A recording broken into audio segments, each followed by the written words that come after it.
സ്കൂട്ടറിനടുത്തു നിന്നുള്ള പാമ്പുകടിയിൽ നിന്ന് കുട്ടി അത്ഭുതകരമായി രക്ഷപ്പെട്ടു. സ്കൂട്ടറിന് പിൻഭാഗത്തു നിന്നും കുട്ടിക്ക് നേരെ ചാടി പാമ്പ് ആക്രമിക്കുകയായിരുന്നു.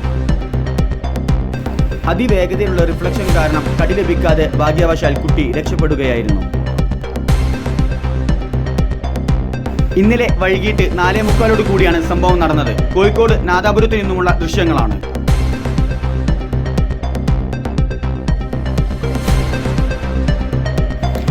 പുറത്തുനിന്നും ഇഴഞ്ഞു വന്ന് സ്കൂട്ടറിന് പിറകിലൂടെ കടന്നുപോയി തിരിച്ചു വരുന്ന സമയത്താണ് കുട്ടിക്ക് നേരെ പാമ്പ് ആക്രമിച്ച് ചാടിയത്.